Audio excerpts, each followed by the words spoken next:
Donald Trump has probably killed the ultra cheap guitar. And it may not be the worst thing in the world. Let's get into why. Hi everyone, welcome back to the Ministry of Guitar. I'm Utkarsh coming from Singapore. A quick bit of housekeeping first. If you want to skip ahead to the topic of the video, here's the timestamp. This year, I made a promise to release a new song every week. And so far, I've been keeping that promise. And thank you everybody for those of you who've been listening. Some songs have gotten more views than others, but I've been surprised that they've gotten any views at all, because you can be a very, very confident, what should I say? Am I a businessman? I'm not a businessman, corporate, executive, whatever you want to think I am. But at the same time, when it comes to art is so subjective that the logical confidence that you would have while making a product or a proposition or a presentation or whatever it might be goes for a toss when it comes to art, because art is personal, art is subjective. So thank you for those of you who've been watching. For those of you who haven't seen it yet, of course I am advertising it right now, and I'm including a quick snippet of two of my songs that I really like. One is Call of the Night, and followed by Fattened Cows of Prosperity. April 2nd, 2025.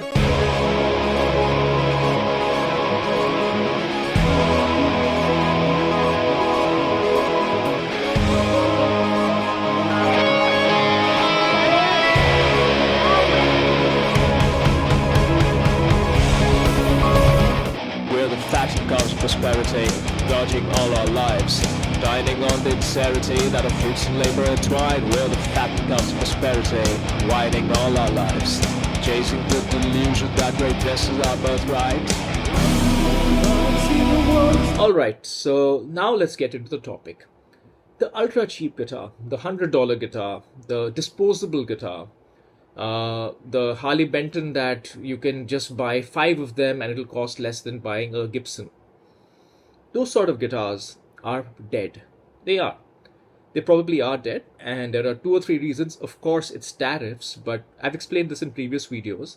It's more than just the tariff itself, the 10% or whatever it might be. Of course, it's much higher on China. The point is there is uncertainty created by tariffs, which means that businesses need to budget some of that uncertainty financially into their costs. And of course, there are different components that have different levels of tariffs, which we get recycled into the price, because components often cross borders. So you can be rest assured, no matter what happens, even if tariffs come down or whatever else it might be, the age of the super cheap guitar is over. Because to enable a super cheap guitar, you had 2 or 3 things. You had, of course, ultra cheap labor compared to the very strong US dollar, and you had very razor thin margins, which were enabled a little bit by volume. Whatever else may happen over the next year or so, no businesses or very few businesses are going to be comfortable maintaining that razor thin a margin, especially in a world where you cannot rely on supply chains being super efficient, because countries led by the USA are going more protectionist. And frankly, we'll see what happens with volumes, because we've talked about this on the channel, that in general, volumes of mass-produced guitars have flooded the market. In 2020, the world saw a spike in people buying guitars. And like most companies would, companies kind of adjusted up their manufacturing levels. And then as it turned out, it was just a spike. It often corrected. And now you have a lot of stock of particular mass-produced guitars in the market. So there you go. Now, why don't I think this is a bad thing? You've seen my point of view on tariffs. You've seen my point of view on free trade. You've seen my point of view on understanding the reason why the US is doing this. And while I may not fully agree with the answer, which is tariffs, I fully understand the context of it. All of this is in my previous video. So why do I think that in this particular case, the death of the ultra cheap guitar, it's not a bad thing? There are 2 reasons for it. Reason number 1 is materialism and my experience with it.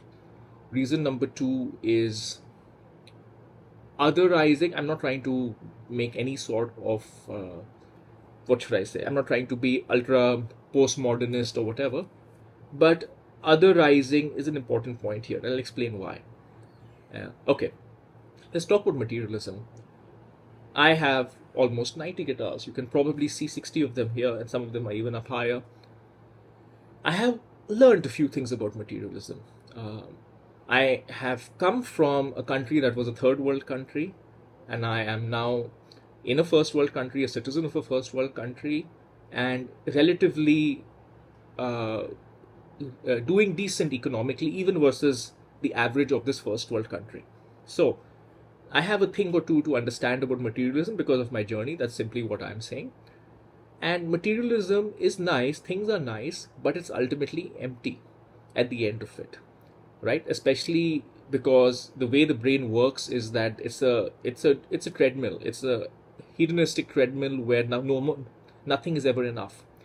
And what has happened in the last 15, 20 years, and I'm sure all of you have noticed this in your lives as well, is that you have just, particularly if you live in a developed country, which most of my audience does, about 80% of my audience does, if you live in a developed country, you just have an excessive amount of stuff because stuff, possessions have become so cheap to buy.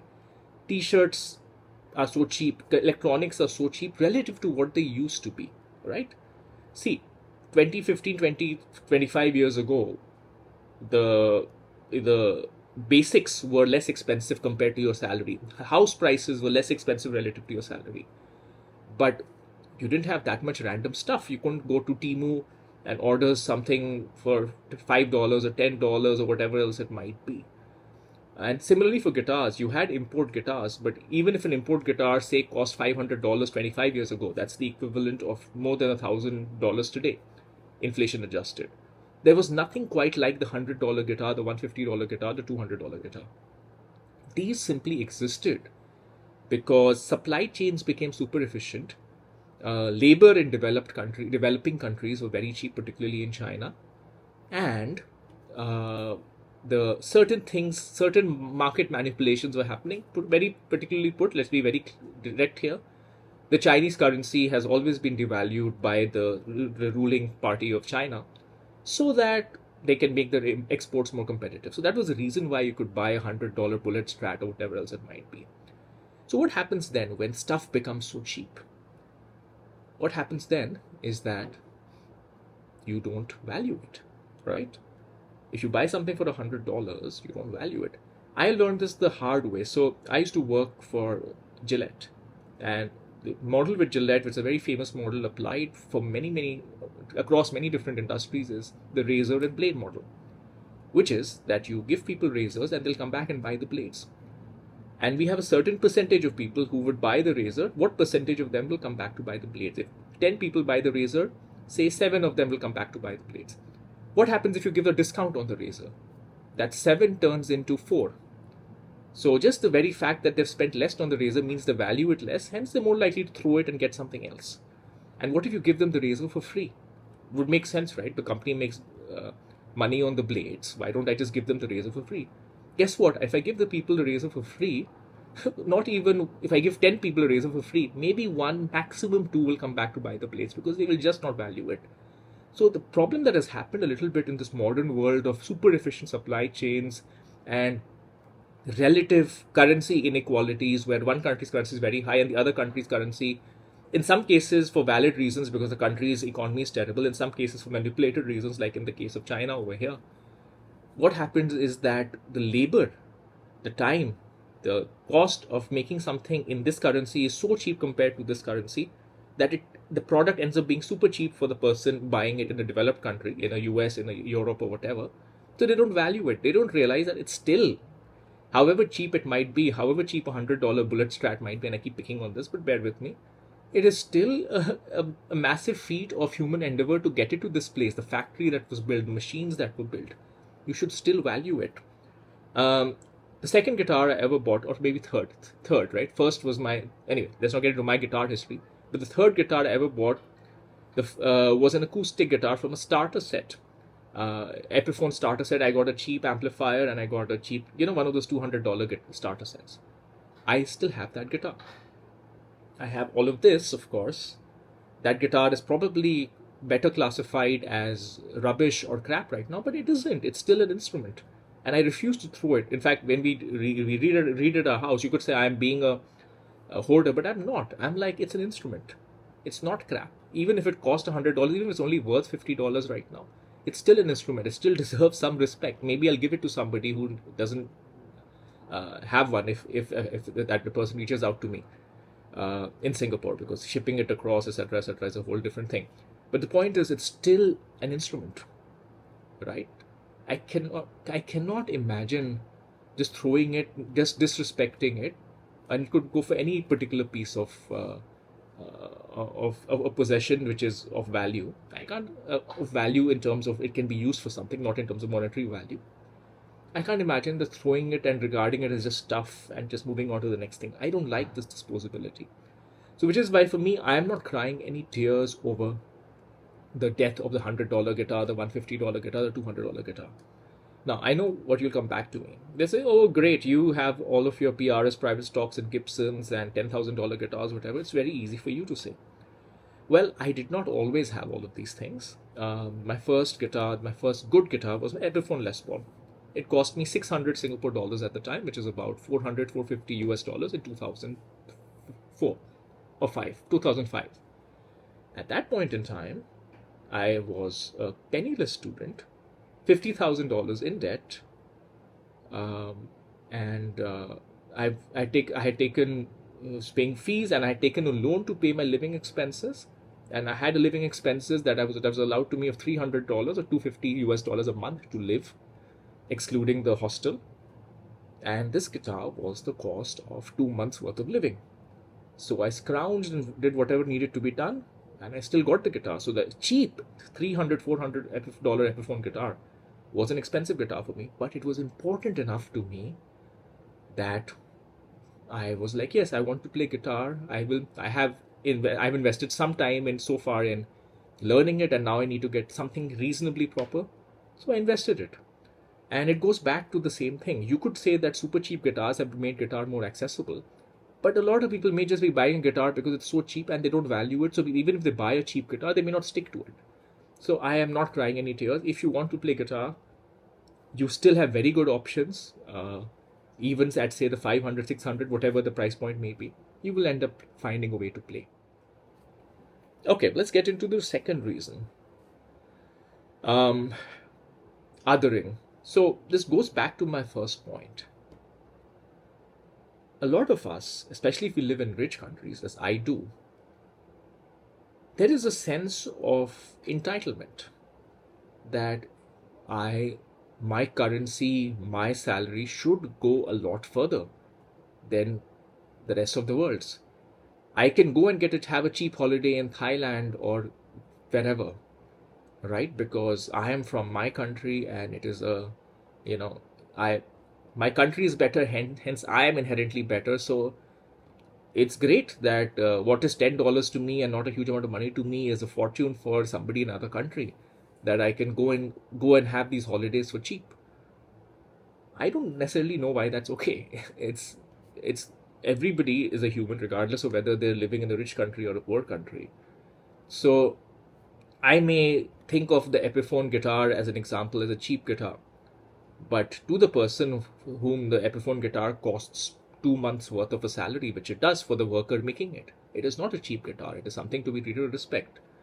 So I think that when you have such differences in relative value and relative financial numbers between people in different countries, so that if you go from one country to the other, you suddenly become very rich and prosperous versus the average population.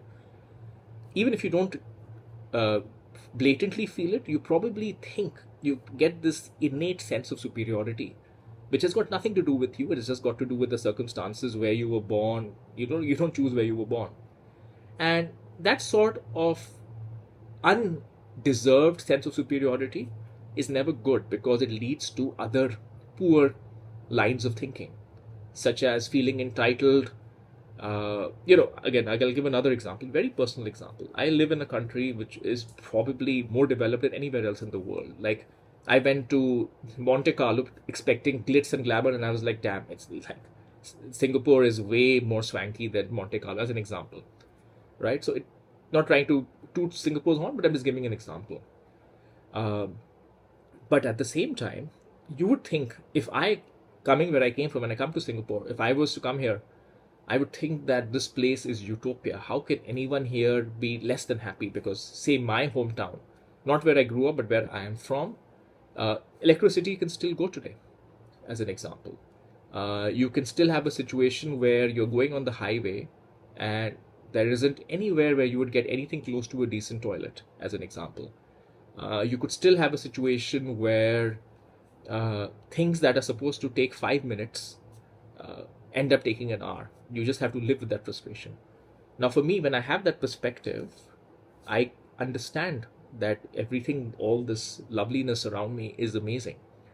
But when I don't have that perspective, if I've only lived in the developed world, I have this sense of entitlement that I live here. When I go to other countries, they are cheap because my country is better, or whatever else it might be.